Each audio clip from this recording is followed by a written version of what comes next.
ఇప్పుడు కాకరకాయ ఫ్రై చూపిస్తానండి. సేమ్ వీటిని కట్ చేసి పెట్టుకొని ఒక హాఫ్ అన్ అవర్ పాటు పసుపు ఉప్పు వేసి ఇలా స్క్వీజ్ చేసి పెట్టాలండి. ఇప్పుడు దీన్ని వాష్ చేసేసుకుంటాను నేను. ప్లస్ దీనికి కావాల్సిన పదార్థాలు: కాకరకాయ ముక్కలు ఈ సైజులో కట్ చేసుకోవాలి, కొన్ని ఎండుమిర్చి వేయించుకోవాలి, వెల్లుల్లి ఒక వెల్లుల్లిగడ్డ, కరివేపాకు, వీటన్నిటిని ఫ్రై చేసుకోవాలండి. పల్లీలు వీటిని కూడా ఫ్రై చేసుకోవాలి, ధనియాలు, గసగసాలు, మెంతులు, నువ్వులు, జీలకర్ర వీటన్నిటిని కూడా నేను ఫ్రై చేశానండి. ఆయిల్ పెట్టకుండా ఫ్రై చేయాలి. ఎండు కొబ్బరి వీటిని కూడా ఫ్రై చేసుకోవాలి. ఇప్పుడు నేను తీసుకున్న క్వాంటిటీ అంతా నేను తోటకూర ఫ్రైకి కూడా యూస్ చేస్తానండి. ఇది తోటకూర, ఒక 3 కట్టలు తోటకూర అండి.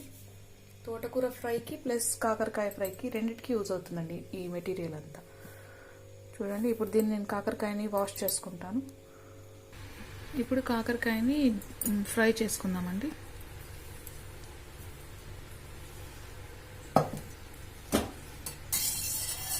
ఒక 2 టేబుల్ స్పూన్స్ ఆయిల్ వేస్తున్నాను.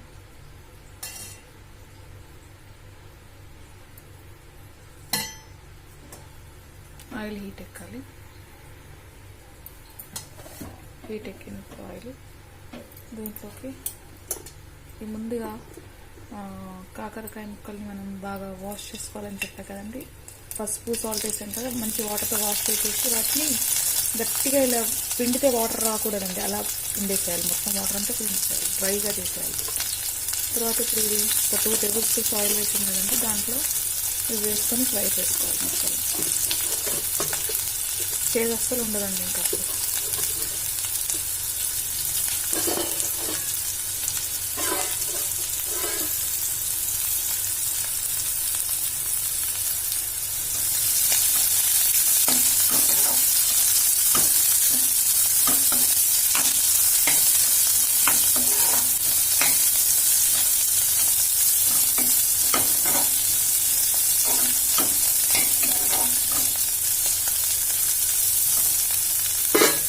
ఈలోపు ఇక్కడ తోటకూరకి కూడా సేమ్ ప్రాసెస్ అని చెప్పారు కదండి.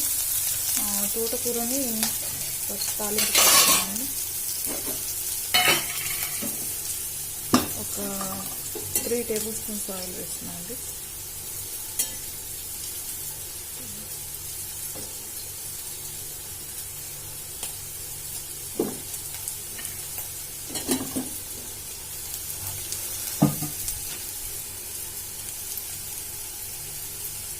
ఇప్పుడు తాలింపు వేసుకుంటానండి. ఆవాలు, జీలకర్ర,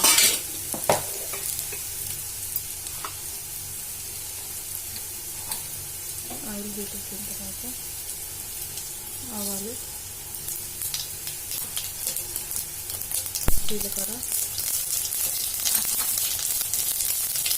మినప్పప్పు,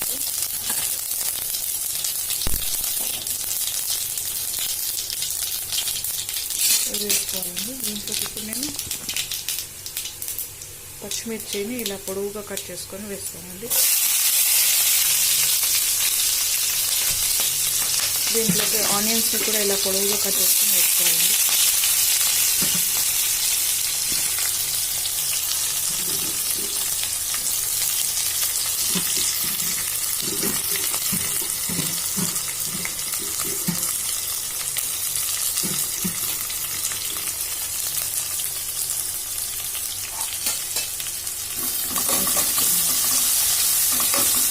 ఇక్కడ చూద్దాం, కాకరకాయలు ఫ్రై అవ్వాలండి బాగా. ఇది క్రిస్పీగా అవ్వాలి. మొత్తం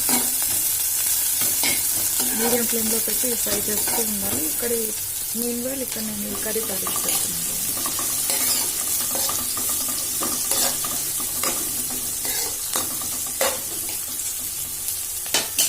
ఈ తోటకూర ఫ్రైలోకి కొంచెం నేను అల్లం వెల్లుల్లి పేస్ట్ వేస్తున్నానండి.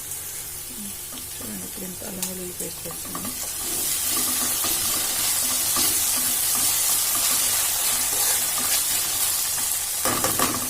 కొంచెం సాల్ట్ వేస్తున్నాను.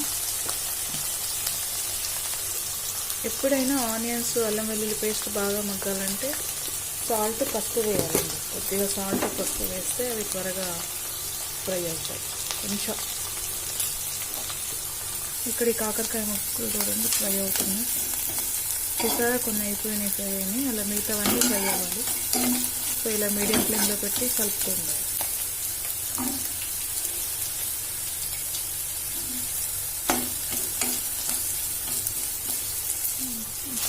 పెడతాను.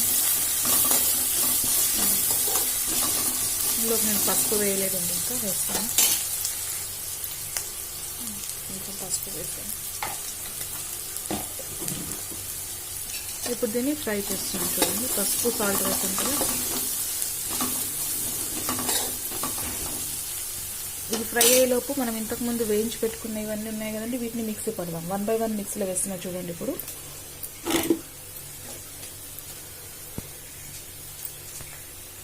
చూడండి, ఇప్పుడు నేను ఫస్ట్ నువ్వులు వేస్తున్నానండి, ఫ్రై చేసి పెట్టుకున్నాను వీటిని. తర్వాత కొన్ని మెంతులు వేస్తున్నాను, తర్వాత కొన్ని గసగసాలండి. నువ్వులు, మెంతులు, గసగసాలు వేసాను. ఇప్పుడు జీలకర్ర వేస్తున్నాను చూడండి. జీలకర్ర,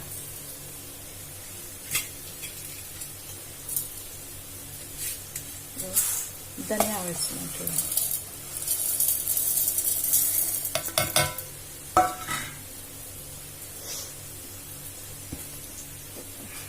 వీటిని ఫస్ట్ మిక్సీ పట్టేద్దామండి, తర్వాత మిగతా వేస్తాను. ఇప్పుడు ఇందులో ఏమేమి వేసాను నేను? నువ్వులు, గసగసాలు, జీలకర్ర, ధనియాలు, మెంతులు వేసానండి. వీటిని ఫస్ట్ దీన్ని గ్రైండ్ చేస్తా. ఇక్కడ చూడండి తాలింపు మగ్గుతుంది, ఇక్కడేమో కాకరకాయ పీసెస్ చూడండి ఇలా క్రిస్పీగా తయారవుతుంది. మంచిగా ఫ్రై అవుతే చేదంతా పోతుందండి కాకరకాయలు. ఇప్పుడు మిక్సీ పట్టుకుందాం చూడండి. ఇప్పుడు ఇలా అయిపోయింది పొడి. ఎప్పుడు నేను దీంట్లోకి కరివేపాకు కూడా వేయించి పెట్టుకున్నాను కదండి. కరివేపాకు వేసేస్తున్నాం. డ్రై ఉండేవని ఫస్ట్ వేసేస్తున్నాను, అంటే వీటిని కూడా డ్రైగా రోస్ట్ చేసాను కదా. ఈ వెల్లుల్లి తర్వాత వేసా. పల్లీలు, ఎండు కొబ్బరి, కరివేపాకు, పల్లీలు, ఎండు కొబ్బరి వేసాను. ఇప్పుడు దీన్ని మిక్సీ పడదాం మళ్ళీ ఒకసారి. ఇక్కడ ఇప్పుడు ఇందులోకి తోటకూర వేస్తున్నాను అండి. కొంచెం కరివేపాకు కూడా వేస్తాను. ఇప్పుడు తోటకూర వేస్తున్నాను దీంట్లోకి.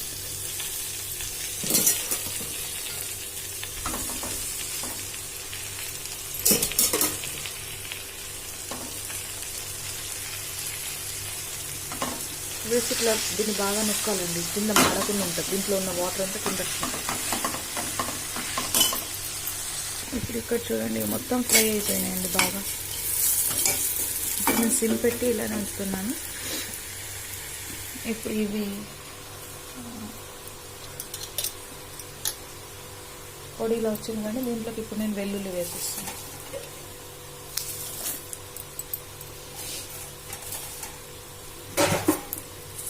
వేసి మిక్సీ పెట్టాలి. వెల్లుల్లి, ఎండుమిర్చి, కొత్తిమీర ఇవన్నీ ఫ్రై చేసి పెట్టుకున్నాయండి, అందులోకి వేసేసి గ్రైండ్ చేసేసి. చూడండి ఇది మొత్తం ఫ్రై అయిపోయిందండి కాకరకాయ. దీంట్లోకి ఇప్పుడు పొడి వేస్తున్నాను. మనం ఇంతకుముందు గ్రైండ్ చేసి పెట్టుకున్నాం కదా, ఈ పొడిని వేస్తున్నాను ఇందులోకి.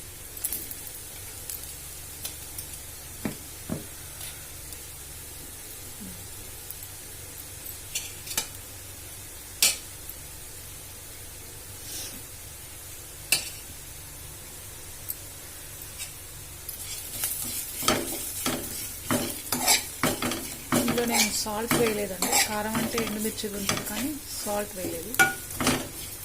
వేస్తాను.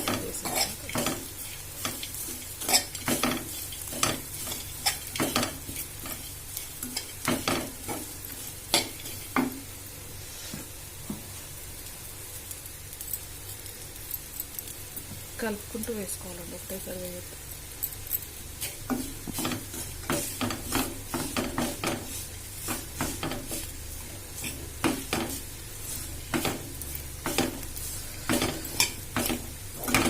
ఎక్కువ ఆయిల్ కూడా పట్టలేదండి నాకు, ఓన్లీ 2 స్పూన్స్ ఆయిల్ అండి.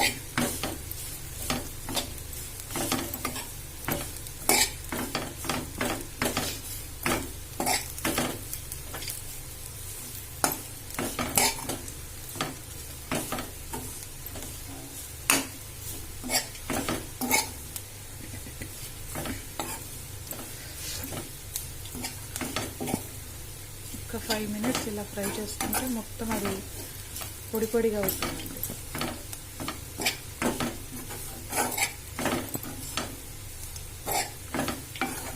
కాకరకాయ వెల్లుల్లి కారం ఫ్రై. కాకరకాయ ఫ్రై అంటే కాకరకాయ వెల్లుల్లి కారం.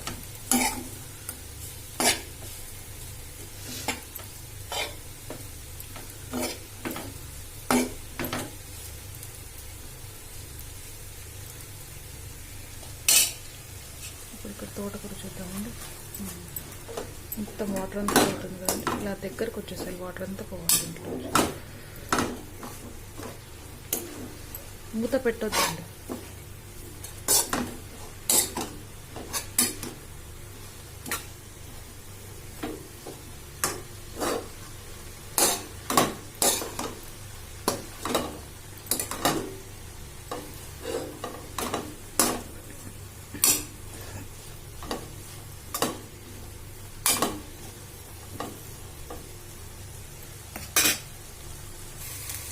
ఇప్పుడు నేను దీంట్లో చివరిగా కొంచెం సాల్ట్ వేస్తున్నాను అండి. ఒక 1 స్పూన్ సాల్ట్ దీంట్లో కూడా వేస్తాను. 1 స్పూన్ సాల్ట్.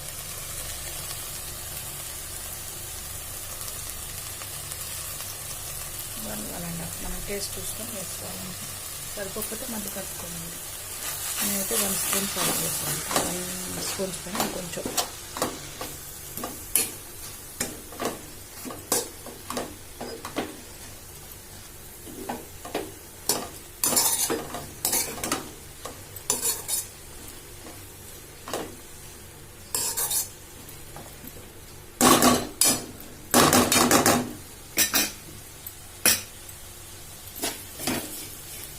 ఇంకా చూడండి, ఇది అయిపోయిందని ఇంకా మొత్తం పొడి పొడిగా వచ్చేసింది. సాల్ట్ కూడా కలిపేసాను.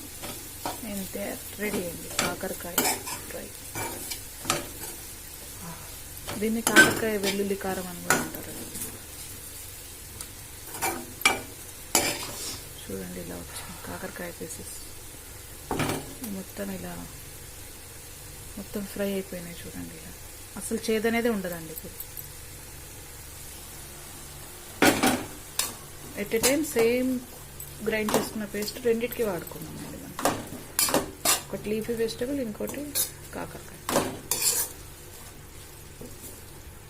ఇప్పుడు ఈ తోటకూర, పాలకూర దేనికైనా యూజ్ చేయొచ్చండి. ఇప్పుడు ఇంతకుముందు మనం గ్రైండ్ చేసుకున్న పేస్ట్ ఏ ఆకుకూరకైనా వాడచ్చు. మనం ఇందులో కారం పొడి వేసే అవసరం లేదండి, ఎండు కారం పొడి. ఎందుకంటే మనం ఇక్కడ తాలింపుకి పచ్చిమిర్చి వేసాం, ప్లస్ అందులో ఎండుమిర్చి వేసాం గ్రైండ్ చేసేటప్పుడు పౌడర్లో, కాబట్టి అవసరం లేదు.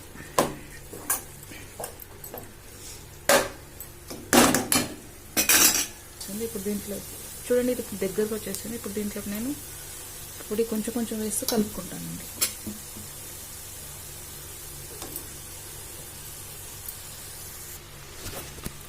ఇప్పుడు ఇలా మొత్తం వేసేసి కలిపేసేయాలండి. కలిపాక ఒక 5 minutes ఉడికితే సరిపోతుంది. ఇంకా సాల్ట్ మీరు టేస్ట్ చూసుకొని కలుపుకోండి. నేను 1.5 స్పూన్ సాల్ట్ వేసాను. చివరిగా టేస్ట్ చూసుకొని మీకు అవసరం అనుకుంటే మళ్ళీ కలుపుకోండి.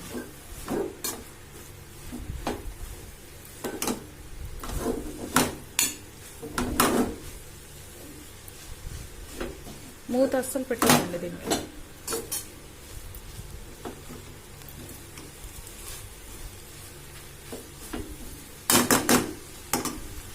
చూడండి, ఇప్పుడు వాటర్ అంతా పోయిందండి, అయిపోయింది, అంతే రెడీ. ఇప్పుడు నేను సర్వింగ్ డిష్లోకి తీసుకుంటున్నా. చూడండి, తోటకూర ఫ్రై, కాకరకాయ వెల్లుల్లి కారం అండి. రెండిటికి సేమ్ పేస్ట్ యూజ్ చేశాను, సేమ్ పౌడర్ యూజ్ చేశాను. చూడండి ఎంత బాగుంది. ఇది అన్నంలోకైనా, రొట్టె, చపాతీ, జొన్న రొట్టె దేనికైనా బాగుంటుందండి. రెండు ఇది కూడా క్రిస్పీగా వచ్చినాయి చూడండి. సో నా వీడియో మీకు నచ్చినట్లయితే లైక్ చేయండి, కామెంట్ చేయండి, వేరే వాళ్ళకి షేర్ చేయండి. మా ఛానల్ ఇంకా సబ్స్క్రైబ్ చేయకపోతే చేసుకోండి. థ్యాంక్ యూ అండి.